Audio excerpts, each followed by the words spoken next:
Where have you guys been? I've been waiting. You've been waiting. You haven't done an episode in ages. Cheeky hopper.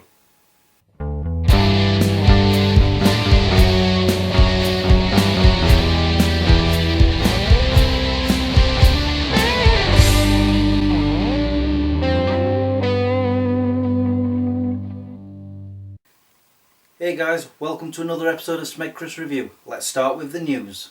It would seem that Doctor Who is struggling at the moment. It has been reported that it's dropped down to 3.2 million viewers. Back in 1989 it was cancelled because it was down to 3.1 million. But I'm not worried yet. Back then it was hardly known in America, but now they absolutely love it. And not just America, it's seen the world over too. And let's not forget all the toys and the DVD sales. A lot of people are blaming Peter Capaldi, the current Doctor. However, it's Stephen Moffat, the executive producer, who should be blamed. His stories get far too complicated.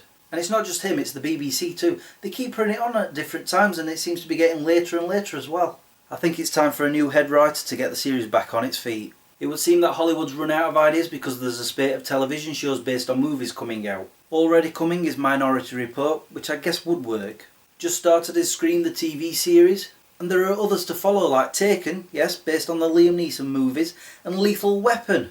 And that last one I will refuse to watch, because I love that series. Now I might sound like I'm complaining, and I am, but I remember back in 1997, 2 shows based on movies were coming out and I tutted then. But then I watched them and now they're amongst my favourites. I'm talking about Buffy the Vampire Slayer and Stargate SG-1, which is right there, look, see? Stargate SG-1. So, time will tell. You remember when they did that with Police Academy? No. Exactly. Time for a book review, and I might be a little biased on this one. It's I, Justine by Justina Zarek. You know, the famous YouTuber.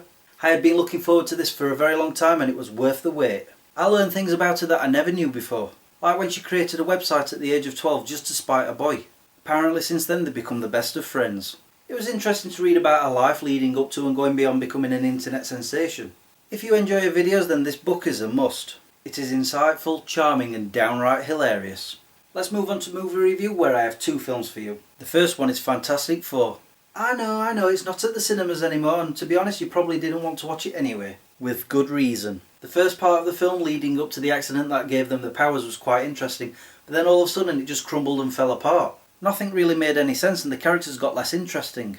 Heck, they didn't even start working together until the end of the movie, and that came out of nowhere. To be honest, by that point I was watching the exit sign more than the film. If you didn't like the originals then you'll hate this one. And if you like the originals then you'll still hate this one.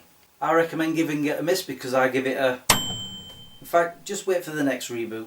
The only saving grace was Kate Mara, who acted everyone else off the screen. And talking of Kate Mara, she's also in the second movie I'm reviewing, The Martian.